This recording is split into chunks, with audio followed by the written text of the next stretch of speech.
வணக்கம் அன்பு நண்பர்களே, மீண்டும் ஓர் காணொலியின் வாயிலாக உங்களை சந்திப்பதில் மகிழ்ச்சி அடைகின்றேன். Today we are going to discuss about effective business letters. It comes from business communication from 2nd BCom and managerial communication from 2nd BBA. Effective business letters can be analyzed under the following headings. Number 1, the structure of a business letter. Number 2, the layout and the design of a business letter. And number 3, the physical appearance of a business letter. Let me see the meaning of business letter. A business letter is a letter from one company to another or between such organizations and their customers, clients or other external parties. A business letter is sometimes useful because it produces a permanent written record and may be taken more seriously by the recipient than other forms of communication. ஒரு business letter அப்படிங்கிறது ஒரு business people business கம்பெனியிலிருந்து இன்னொரு கம்பெனிக்கு எழுதுறதா இருக்கலாம். அப்படி இல்லைன்னா ஒரு organisation தன்னோட கஸ்டமருக்காகவோ கிளைண்ட்டுக்காகவோ இல்லை எக்ஸ்டர்னல் பார்ட்டிக்காகவோ எழுதக்கூடிய லெட்டர்ஸ் தான் பிஸ்னஸ் லெட்டர் அப்படின்னு சொல்றாங்க.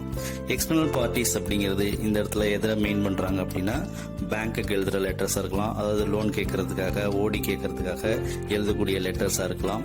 அப்படி இல்லைன்னா கவர்மெண்ட்டுக்கு எழுதக்கூடிய லெட்டர்ஸாக இருக்கலாம், அது பெர்மிஷனுக்காக லைசன்ஸ்க்காக சர்டிஃபிகேட் வாங்குறதுக்காக எழுதுகிற லெட்டர்ஸ் தான் பிஸ்னஸ் லெட்டர்ஸ் அப்படின்னு சொல்கிறோம். இந்த பிஸ்னஸ் லெட்டர்ஸ் பார்த்தீங்க அப்படின்னா இது பெர்மனன்ட் ரெக்கார்டாக யூஸ் பண்ணலாம் அப்படின்னு சொல்கிறாங்க. லீகல் ரெக்கார்டாகவும் இதை நம்ம காமிக்கலாம். இந்த இன்னொரு சிறப்பான விஷயம் என்ன அப்படின்னு சொல்லி பார்த்தீங்கன்னா, இந்த ரிட்டன் கம்யூனிகேஷன், அதாவது பிஸ்னஸ் லெட்டர் அப்படிங்கிறது ரிசிபியன்ட் வந்து ரொம்ப சீரியஸாக அதை நோட் பண்ணி ரிப்ளை பண்ணுவாங்க அதர் கம்யூனிகேஷன் மீடியாவை கம்பேர் பண்ணும்போது. ஓகே, நம்ம அடுத்ததாக பார்க்க போகிறது என்ன அப்படின்னா, the structure of a business letter. A business letter should have the following parts. The following content இருந்தால் தான் அது ஒரு பிஸ்னஸ் லெட்டராக எஃபெக்டிவான பிஸ்னஸ் லெட்டராக இருக்கும். அப்படி என்னென்ன பார்ட்ஸ் ரொம்ப அவசியம் ஒரு பிஸ்னஸ் லெட்டர் எழுதும்போது ரைட்டர் மனசில் வச்சுக்கக்கூடிய முக்கியமான கண்டென்ட் என்னென்ன அப்படிங்கிறத இப்போ லிஸ்ட் அவுட் பண்ணலாம். First one, heading. Second one, the date line. Third one, inside address. Fourth one, greetings or salutation. Fifth one, reference and subject line. Sixth one, the body of the letter. Body of the letter 3 category பிரிப்பாங்க. ஒன்று opening paragraph, main paragraph and closing paragraph. Seventh one, complimentary close. Eighth one, signature and seal. Ninth one, identification details. 10th one, enclosures and last one, continuation seats. Business லெட்டரோட ஸ்ட்ரக்சரில் உள்ள parts ஒவ்வொன்றையும் இப்போ நம்ம டீட்டெயில்டாக பார்க்கலாம். First one, the heading. Every business house should have note papers with printed letters heads giving the name of the firm, address, telephone number, email ID, website address, name of the branch, the nature of the business carried on, etc. The head of a letter used to reduce the filling work of the clerk and helps the correspondent to the linked up quickly. எல்லா business ஹவுஸுமே heading அப்படிங்கிற இந்த கண்டென்ட்டில் என்ன பண்ணுறாங்க அப்படின்னா அவங்களோட full டீட்டெயில்ஸை கொடுக்குறாங்க. என்னென்ன டீட்டெயில்ஸ் அந்த ஹெட்டிங் அப்படிங்கிற இடத்துல இருக்கும் அப்படின்னு சொல்லி பார்த்தீங்கன்னா, அவங்களோட நேம் இருக்கும், கம்பெனியோட நேம் இருக்கும், அவங்களோட அட்ரஸ் இருக்கும், டெலிஃபோன் நம்பர் இருக்கும், இமெயில் ஐடி இருக்கும், வெப்சைட் அட்ரஸ் இருக்கும், பிரான்ச்சோட நேம் இருக்கும், என்ன மாதிரியான பிஸ்னஸ் அவங்க பண்ணுறாங்க அப்படிங்கிற டீட்டெயில் அதில் இருக்கும். பெரும்பாலும் ஹெட்டிங் அப்படிங்கிற இடத்துல எப்போதுமே பார்த்தீங்க அப்படின்னா பிரிண்டட் ஃபார்மில் அவங்க வச்சுருப்பாங்க. லெட்டர் ஹெட் மாடலில் அது இருக்கும். ஏன் லெட்டர் ஹெட் மாடலில் அது இருக்குது அப்படின்னு சொல்லி பார்த்தீங்கன்னா, ஒவ்வொரு தடவையும் நம்ம ஹெட்டிங், அதாவது ஹெட்டிங் அப்படிங்கிறது என்ன அப்படின்னா ஃப்ரம் அட்ரஸ் தான் ஹெட்டிங் அப்படின்னு சொல்கிறோம். இதுதான் லெட்டரோட டாப்பில் சென்டரில் இருக்கும். இது வந்து எப்போயுமே நம்ம எழுதிக்கிட்டே இருந்தோம் அப்படின்னா நமக்கு டைம் ஆகும், குயிக்காக நம்மளால் மெசேஜை பாஸ் பண்ண முடியாது லெட்டர் மூலமாக. அதனால் குயிக்காக மெசேஜை நம்ம அனுப்புறதுக்காக லெட்டர் ஹெட் அப்படிங்கிற மாடலில் இவங்க ரெடி பண்ணி வச்சுருக்குறாங்க. இதுதான் first content of structure of business letter. Second one பார்த்தீங்க அப்படின்னா date line. It gives the day, the month and the year. It is very necessary for identifying a particular letter. It is very useful when a legal action is taken place. The correct place of the date is the right hand corner of the top below the heading. Date line அப்படிங்கிறது என்ன இருக்கும் அப்படின்னு சொல்லி பார்த்தீங்க அப்படின்னா டே, month and year, இது மூணு சேர்ந்தது தான் டேட் லைன் சொல்கிறோம். என்ன டே அப்படிங்கிற டே இருக்கும், எந்த மந்த் அப்படிங்கிறது இருக்கும், அடுத்தது எந்த இயர் அப்படிங்கிறது இருக்கும். இட் இஸ் வெரி இம்பார்ட்டண்ட் அப்படின்னு சொல்கிறோம். ஏன் அப்படின்னா ஒரு பர்டிகுலர் லெட்டரை நம்ம ஐடென்டிஃபை பண்ணுறது அப்படிங்கிறது டேட்டை வச்சு தான் ஐடென்டிஃபை பண்ணுவோம். அதனால் இது ரொம்ப யூஸ்ஃபுல்லான ஒரு கண்டென்ட்டாக இதை கருதுகிறாங்க. டேட்டை வச்சு தான் லெட்டரை நம்ம ஐடென்டிஃபை பண்ணுறதுக்கு, கண்டுபிடிக்கிறதுக்கு, ஃபைண்ட் அவுட் பண்ணுறதுக்கு யூஸ்ஃபுல்லாக இருக்கும். அது மட்டும் இல்லாமல் லீகல் ஆக்ஷன்ஸ் ஏதாவது எடுக்கணும் அப்படின்னா கூட டேட் அப்படிங்கிறது ரொம்ப அவசியம். இந்த டேட் லைன் அப்படிங்கிறது எந்த இடத்துல பிஸ்னஸ் லெட்டரில் லொக்கேட் ஆகிருக்கும் அப்படின்னு சொல்லி பார்த்தீங்கன்னா ரைட் சைடில் டாப் கார்னரில் ஹெட்டிங்க்கு கீழே இது லொக்கேட் ஆகிருக்குன்னு சொல்கிறாங்க. இப்போ டேட் எழுதுறதை பொறுத்த வரைக்கும் பார்த்தீங்க அப்படின்னா டிஃப்ரெண்ட் ஸ்டைலில் டிஃப்ரெண்ட் வேல யூஸ் பண்ணுறாங்க. எப்படிலாம் டேட் எழுதலாம் அப்படின்னா இப்போ டே, மந்த், இயர் இதுக்கு இடையில ஃபுல் ஸ்டாப் வச்சு டேட் எழுதலாம். இது ஒரு மெத்தட். அப்படி இல்லை அப்படின்னா ஹைஃபன் யூஸ் பண்ணி நம்ம டேட் எழுதலாம். அப்படி இல்லைன்னா ஸ்லாஷ் யூஸ் பண்ணி டேட் எழுதலாம். அப்படி இல்லை அப்படின்னா மந்த்து மட்டும் லெட்டர்ஸில் இருக்கும், டேயும் இயரும் நம்பர்ஸில் இருக்கலாம். இந்த மாதிரி ஃபார்மெட்டில் வேரியஸ் ஃபார்மெட்டில் டேட் அப்படிங்கிற டேட் லைனில் உள்ள டேட்டை எழுதுறதுக்கு நம்ம வேரியஸ் மெத்தட்ஸை யூஸ் பண்ணிக்கலாம். நெக்ஸ்ட் கண்டென்ட் என்ன அப்படின்னா inside address. This part gives the name and full address of the person, firm or company to whom the letter is written. The inside address helps to write the correct address on the envelope. It helps in a legal action. There are two methods of writing the inside address. One is blank form and another one is intent form. Inside address அப்படிங்கிறது என்ன எதை குறிக்குது அப்படின்னு சொல்லி பார்த்தீங்க அப்படின்னா inside address அப்படிங்கிறது to address. Heading அப்படிங்கிறது ஃப்ரம் அட்ரஸ், இன்சைட் அட்ரஸ் அப்படிங்கிறது டூ அட்ரஸ். இந்த லெட்டரை நம்ம யாருக்கு எழுதுகிறோமோ அவங்களோட நேம், டெசிக்னேஷன்ஸ் அண்டு அவங்க கம்பெனி நேம் இதெல்லாம் சேர்ந்தது தான் இன்சைட் அட்ரஸ்ன்னு சொல்லுவோம். இப்போ டைரெக்டாக ஒரு மேனேஜருக்கு எழுதுறீங்க அப்படின்னா மேனேஜருங்கிற அவரோட டெசிக்னேஷன்ஸ் போடலாம். அப்படி இல்லை அவரோட நேம் தெரிஞ்சுது அப்படின்னா அவரோட நேம் எழுதி, அவரோட கம்பெனி நேம் எழுதி, அவரோட பிளேஸ் எழுதுறது தான் இன்சைட் அட்ரஸ் அப்படின்னு சொல்கிறோம். சில நேரங்களில் டைரெக்டாக கம்பெனிக்கே எழுதுவாங்க, எந்த ஒரு பர்சன் நேமும் இருக்காது, கம்பெனியோட நேம் மட்டுமே இருக்கும்.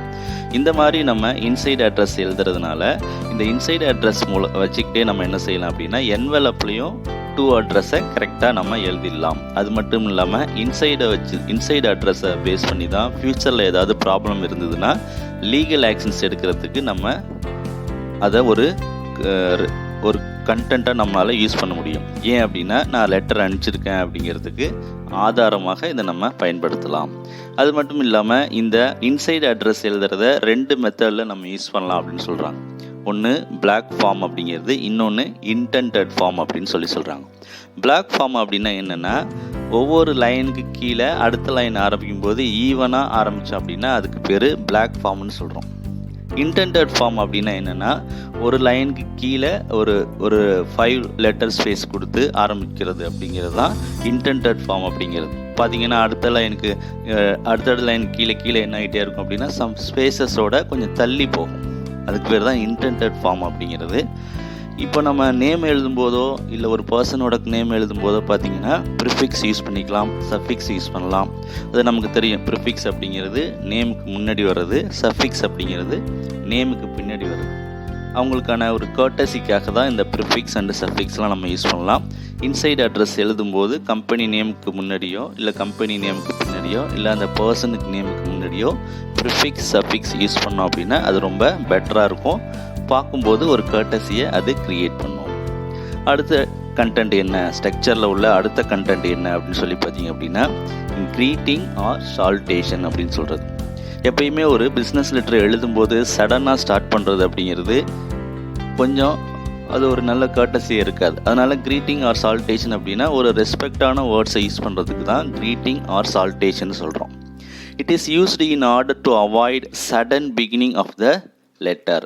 சடனாக நம்ம ஆரம்பிக்கிறதுக்கு பதிலாக ஒரு கர்டஸிக்காக யூஸ் பண்ணுற வேர்ட்ஸ்க்கு பேர் தான் க்ரீட்டிங் ஆர் சால்டேஷன் சொல்லுவோம். இது ஓப்பனிங் சால்டேஷன், பிஸ்னஸ் லெட்டரோட ஓப்பனிங் சால்டேஷன்.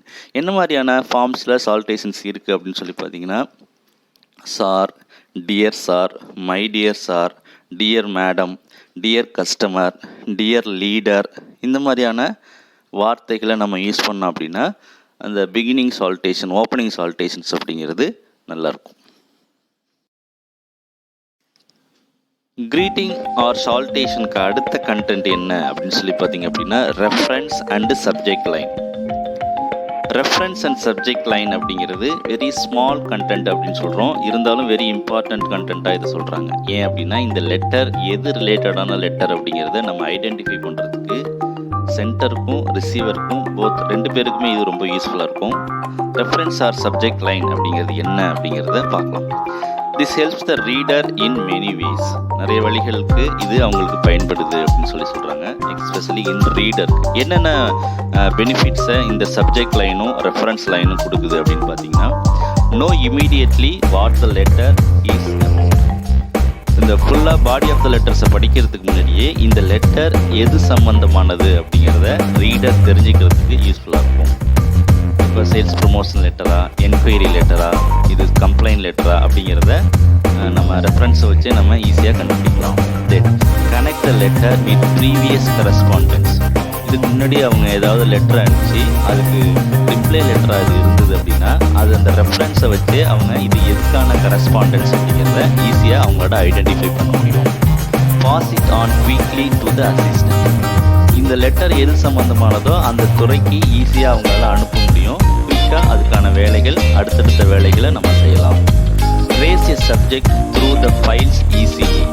என்ன மாதிரியான லெட்டர்ஸ், எது சம்மந்தமான லெட்டர் அப்படிங்கிறத ட்ரேஸ் அவுட் பண்ணுறது மட்டும் இல்லாமல் அந்த ஃபைல்ஸில் நம்மளால் ரெக்கார்ட் பண்ணியும் வச்சுக்க முடியும். ஈஸியாக எடுக்கிறதுக்கு அது ரொம்ப யூஸ்ஃபுல்லாக இருக்கும். The subject heading is written below the salutation. அடுத்தது சப்ஜெக்ட் லைன் அப்படிங்கிறது சால்டேஷன் கீழே தான் இருக்கும். It is prefixed with the word subject or sub. Subject அப்படிங்கிறது எப்படி இருக்கும் அப்படின்னா, சப்ஜெக்ட்னு எழுதியே அந்த ஒன் லைன் விஷயம் என்னங்கிறத எழுதியிருப்பாங்க. அப்படி இல்லைன்னா சப் அப்படின்னு ஷார்ட்டாக எழுதியிருப்பாங்க. ஏதாவது ஒரு இடத்துல இருக்கும். சப்ஜெக்ட் லைன் அப்படிங்கிறது இந்த லெட்டர் எது சம்மந்தமானதுங்கிறத உடனடியாக தெரிஞ்சுக்கிறதுக்கான ஒரு வாய்ப்பை இது ஏற்படுத்தும். நெக்ஸ்ட் நம்ம பார்க்க போகிறது தான் ஸ்ட்ரக்சர் ஆஃப் பிஸ்னஸ் லெட்டரோட இம்பார்ட்டன்ட் பார்ட் அப்படின்னு சொல்கிறது. That is called as the body of the letter. Body of the லெட்டரில் தான் நம்ம என்ன மெசேஜ் அப்படிங்கிறத டீட்டெயில்டாக கொடுத்துருப்போம். அந்த இடத்துக்கு பேர் தான், அந்த பார்ட்டுக்கு பேர் தான் என்ன சொல்கிறோம் அப்படின்னா த பாடி ஆஃப் த லெட்டர் அப்படின்னு சொல்கிறோம். The body of the letter have 3 paragraphs. First one, the introductory or opening paragraph. Second one, the main part. And third one, the concluding paragraph or closing paragraph அப்படின்னு சொல்லி பிரிக்கிறாங்க. இப்போ இந்த introductory பாராகிராஃபில் என்ன மாதிரியான விஷயங்களை நம்ம பிஸ்னஸ் லெட்டரில் கொடுக்கணும் அப்படின்னு பார்த்தீங்கன்னா, the first paragraph should introduce the subject matter. என்ன ரீசனுக்காக இந்த லெட்டர் எழுதுகிறோமோ அந்த சப்ஜெக்டை ஷார்ட்டாக அவங்களுக்கு சொல்லணும். இந்த இன்ட்ரோடக்டரி பாராகிராஃபில் என்னென்ன மெசேஜஸை நம்ம கொடுக்கணும் அப்படின்னா, write as you talk. Number 2, start as friendly. Begin with a short and simple sentence. Avoid long and stereotype opening. Never start with a refusal or an expression of sorry. இந்த மாதிரியான ஹிண்ட்ஸை நம்ம follow பண்ணணும். இதெல்லாம் நம்ம follow பண்ணோம் அப்படின்னா opening paragraph எக்ஸாக்டாக இருக்கும். Next second paragraph, the main paragraph. Main பாராகிராஃபில் தான் டீட்டெயில்டாக நம்மளோட என்ன ரீசனுக்காக இந்த லெட்டர் எழுதியிருக்குமோ அந்த பிஸ்னஸ் பற்றின டீட்டெயில்டு இன்ஃபர்மேஷன்ஸ் இதில் இருக்கும். The main part contains the important message. If the subject in a letter is a complex one having various aspects, divide the letter into paragraph. Each paragraph dealing with a different aspects. In such case, use subtitles or side headings. இந்த main paragraph அப்படிங்கிறது என்னென்னா, நீங்கள் என்ன விஷயத்துக்காக letter எழுதுறீங்களோ அதை பற்றி டீட்டெயில்டாக கொடுக்கணும். இப்போ ஒரு சேல்ஸ் லெட்டர் அப்படின்னா என்னென்ன ப்ராடக்ட்டை சேல்ஸ் பண்ண போகிறோம், ஒவ்வொரு ப்ராடக்டோட ப்ரைஸ் என்ன, டிஸ்கவுண்ட்ஸ் என்ன, எப்படி என்ன மோட் ஆஃப் டெலிவரி நாங்கள் பண்ணுவோம், என்ன மெத்தட் ஆஃப் டிரான்ஸ்போர்ட் யூஸ் பண்ணுறோம், இதில் கிரெடிட் பர்ச்சேஸ் பண்ணலாமா, அப்படி பண்ணிங்கன்னா அதுக்கான மோட் ஆஃப் பேமெண்ட் என்ன, இந்த மாதிரி எல்லா டீட்டெயில்ஸும் மெயின் பேராகிராஃபில் வந்துடும். இந்த மெயின் பேராகிராஃப் அப்படிங்கிறது அதில் 1 by 1 சைட் பேராகிராஃபாகவோ இல்லை அதில் சப்ஹெட்டிங்ஸ் கூட நம்ம யூஸ் பண்ணி டீட்டெயில்டாக கொடுக்கலாம். மெயின் பேராகிராஃப் அப்படிங்கிறது ரீடருக்கு எந்த வித சந்தேகமும் இல்லாமல் அந்த லெட்டர் பற்றிய ஒரு புரிதல் ஏற்படுறது தான் மெயின் பேராகிராஃப் அப்படின்னு சொல்கிறாங்க. இது செகண்ட் ஒன். தேர்ட் பேராகிராஃப் என்ன அப்படின்னா த கன்க்ளூடிங் பேராகிராஃப் அப்படின்னு சொல்கிறோம். கன்க்ளூடிங் பேராகிராஃபில் என்ன மாதிரியான மேட்டர்ஸ் இருக்கும் அப்படின்னா, this paragraph is the finishing touch to the letter. If it is concluding paragraph, it should forceful, convincing and brief. இது ரொம்ப ஃபோர்ஸ்ஃபுல்லாகவும் கன்வின்ஸ்டாகவும் இருக்கிற மாதிரி இருக்கணும். இதுதான் நம்ம பாடி ஆஃப் த லெட்டரோட லாஸ்ட் பேராகிராஃப்னு சொல்கிறாங்க. எக்ஸாம்பிள் என்ன மாதிரியான வேர்ட்ஸை இந்த கன்க்ளூடிங் பேராகிராஃபில் யூஸ் பண்ணலாம் அப்படின்னு சொல்லி பார்த்தீங்கன்னா, thank you very much, I shall be glad to hear from you, convey my kind regards to, here you should not never use stereotyped and what out expression like. ஸ்டூரியோடைப்பில் நம்ம எப்பயுமே இந்த மாதிரி லாஸ்ட் பேராகிராஃபை முடிக்கக்கூடாது. எப்படி முடிக்கணும் அப்படின்னா, I remain, back to remain, I am waiting for your further order, you must avoid ரூபர், இந்த மாதிரியான வேர்ட்ஸ் யூஸ் பண்ணி கைண்டாக முடிக்கணும். கன்க்ளூடிங் பேராகிராஃப் அப்படிங்கிறது ஒரு கர்ட்டசிக்கான ஒரு இடமா தான் இருக்குது. The next part of structure of business letter is complementary clause or subscription. The complementary clause is written 3 spaces below the last line of the body of the letter and just above the signature, near the right hand margin. It should be end with a comma. The first word should begin with the capital letters. Complimentary close அப்படிங்கிறது எங்கே இருக்கும் அப்படின்னா, body of the லெட்டரோட closing paragraph கீழே 3 line ஸ்பேஸில் இருக்கும், சிக்னேச்சருக்கு மேலே இருக்கும், ரைட் ஹேண்ட் மார்ஜினில் தான் இந்த காம்ப்ளிமெண்ட்ரி க்ளோஸ் அப்படிங்கிறது இருக்கணும். இந்த காம்ப்ளிமெண்ட்ரி க்ளோஸ் அப்படிங்கிறது ஃபைனலாக அந்த வேர்ட்ஸ் முடியும் போது கமா இருக்கும். ஃபஸ்ட்டு லெட்டர் அப்படிங்கிறது கேபிட்டல் லெட்டராக இருக்கும். இப்போ காம்ப்ளிமெண்ட்ரி க்ளோஸில் என்ன மாதிரியான வேர்ட்ஸ் யூஸ் பண்ணலாம் அப்படின்னு பார்த்தீங்கன்னா, example yours faithfully, yours sincerely, yours truly, yours obediently, இந்த மாதிரியான வேர்ட்ஸை யூஸ் பண்ணும்போது ரொம்ப ஆப்டாக இருக்கும். இது காம்ப்ளிமெண்ட்ரி க்ளோஸ்க்கான கண்டென்ட். நெக்ஸ்ட்டு அடுத்த கண்டென்ட் என்ன அப்படின்னா, signature and the seal. It is very important area of business letter. The correct place of the signature is just below the complimentary close. The signature must be in writing, not typed or stamped.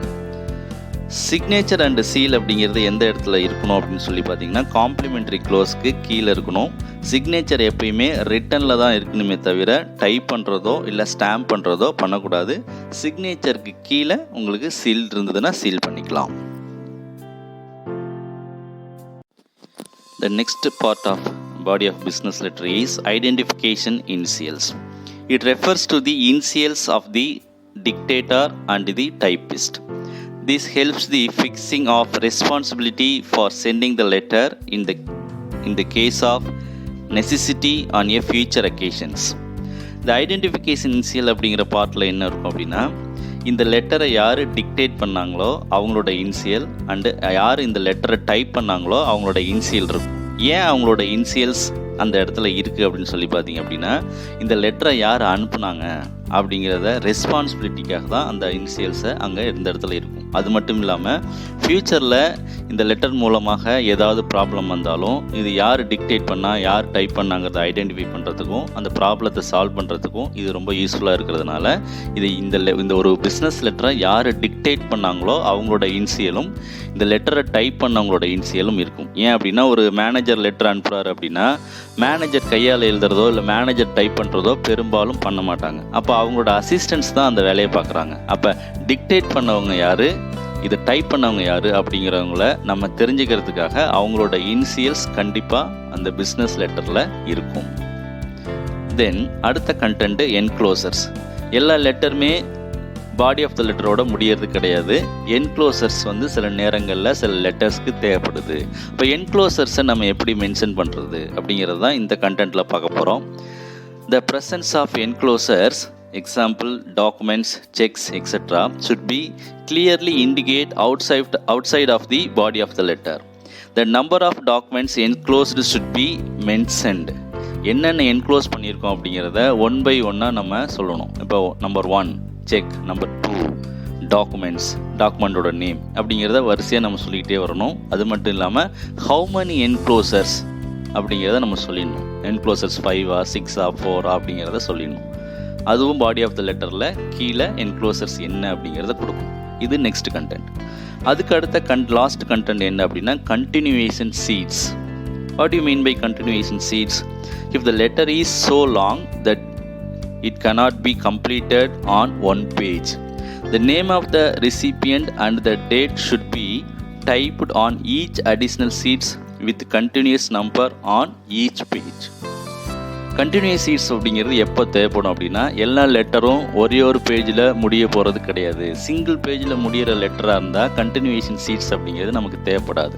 சில நேரங்களில் லென்த்தியான மெசேஜஸாக இருந்தது அப்படின்னா suppose ஒரு 5 பேஜஸில் 6 பேஜஸில் letter அனுப்புகிற டீட்டெயில்டான லெட்டராக இருந்தது அப்படின்னா அப்போ கண்டிப்பாக நம்ம கண்டினியூவேஷன் சீட்ஸ் அப்படிங்கிறது யூஸ் பண்ணணும். கண்டினியூவேஷன் சீட்ஸ் அப்படிங்கிறது அடிஷ்னல் சீட்னு சொல்கிறோம்.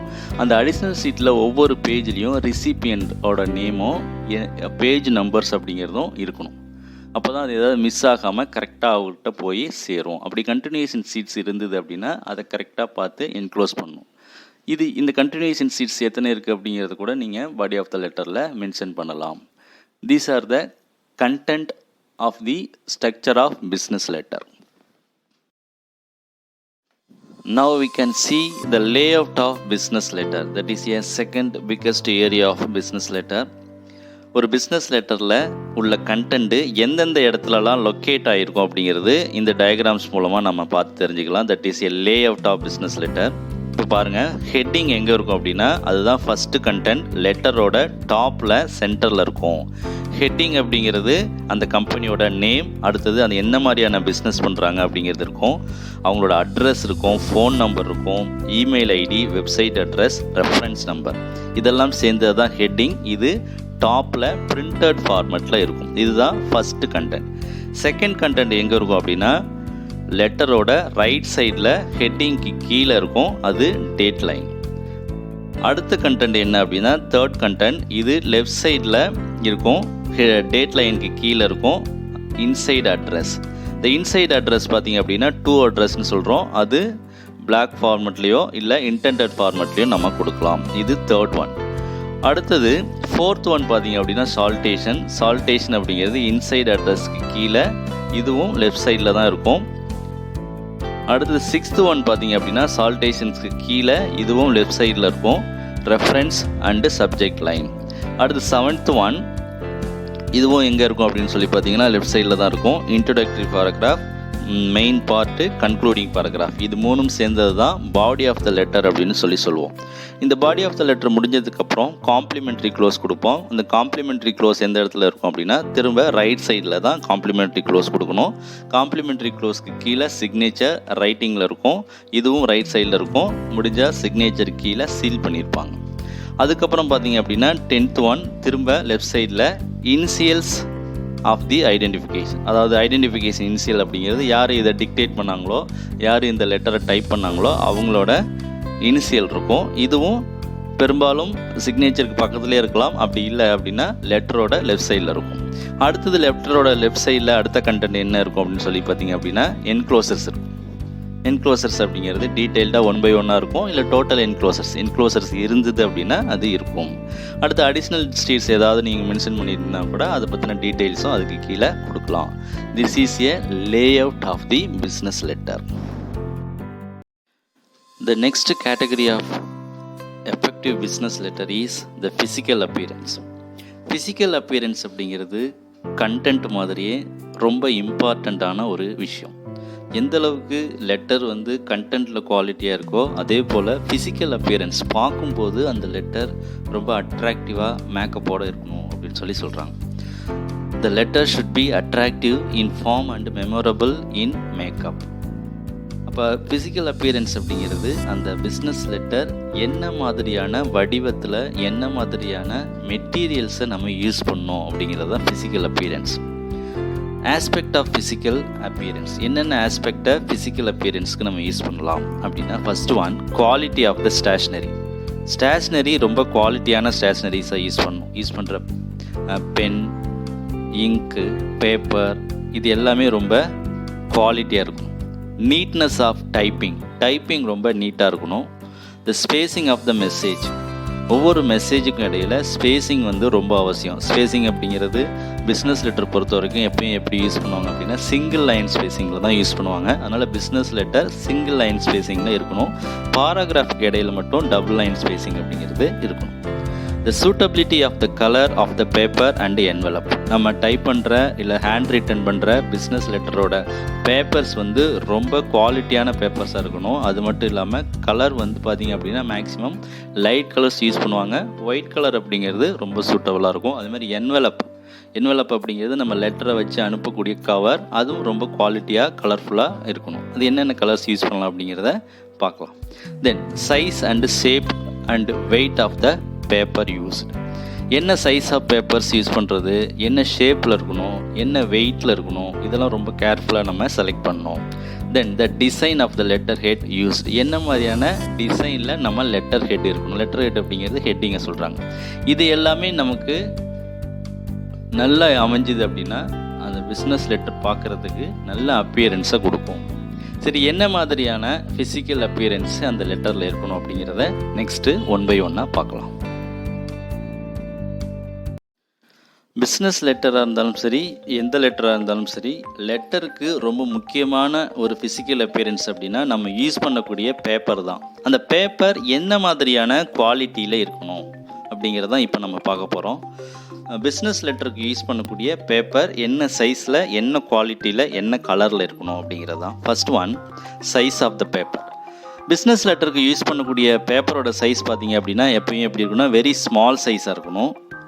And half sheets never be used. எப்பயுமே சைஸ் பார்த்தீங்க அப்படின்னா ஸ்மால் சைஸ் பேப்பராக இருக்கும். ஸ்மால் சைஸ் அப்படிங்கிறது A4 சைஸ் பேப்பர் பிஸ்னஸ் லெட்டருக்கு ரொம்ப சூட்டபுளாக இருக்கும். ஹாஃப் சைஸ் பேப்பர்ஸை எப்பயுமே யூஸ் பண்ணக்கூடாது. தென் குவாலிட்டி, பேப்பர் குவாலிட்டி எப்படி இருக்கணும் அப்படின்னு பார்த்தீங்கன்னா பேப்பர் ஷுட் பி ஒயிட் கலரில் இருந்ததுன்னா பெட்டராக இருக்கும்.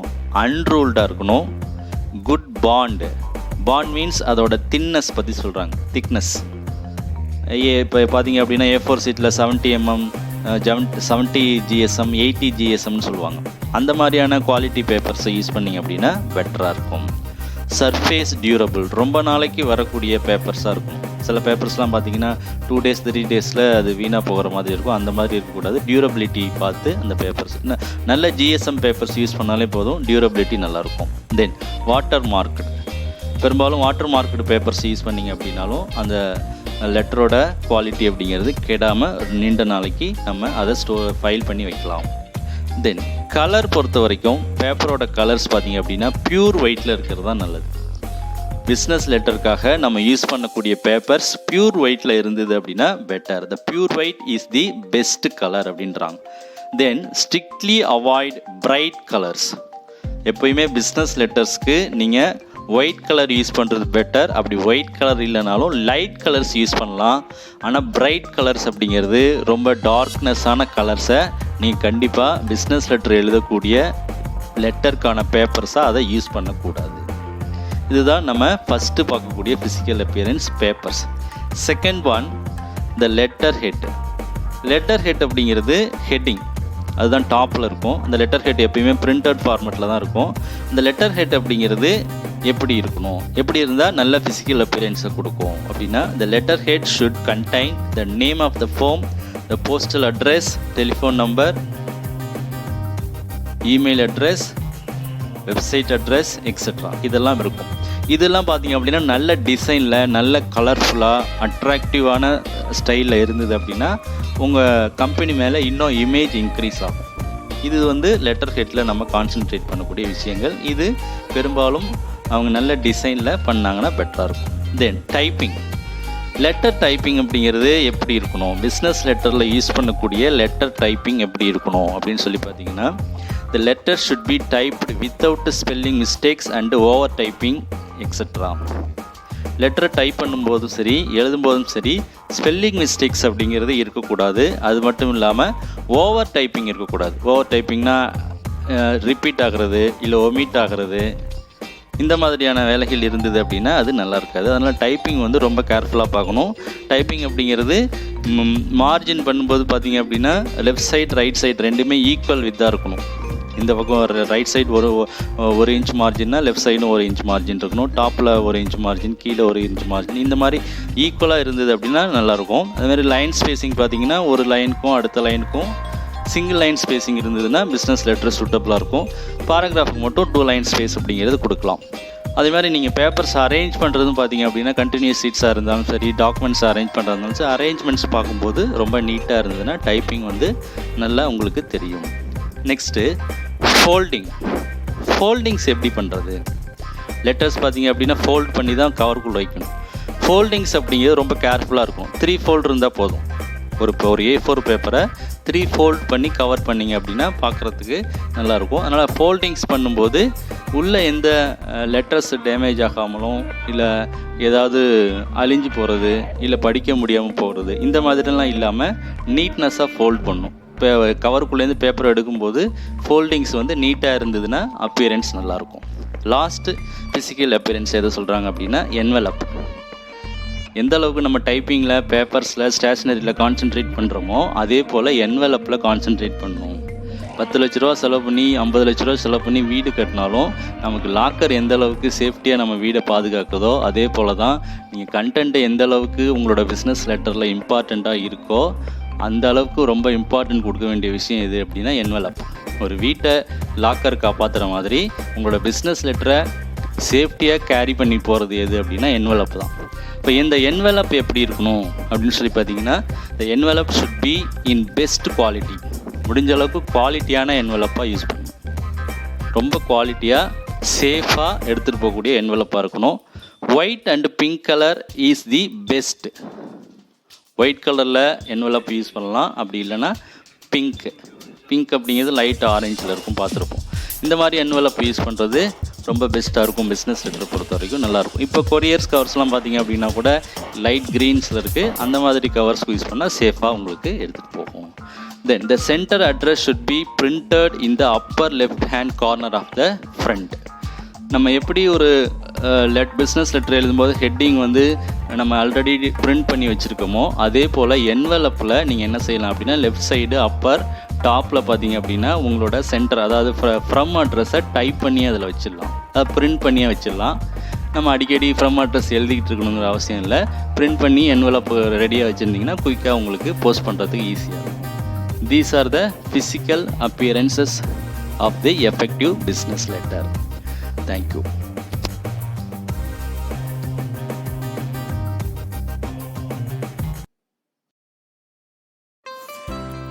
I express my sincere thanks to our SKSS Arts College Principal Sir, Head of the Department of Commerce, other department heads and faculty members, students and viewers.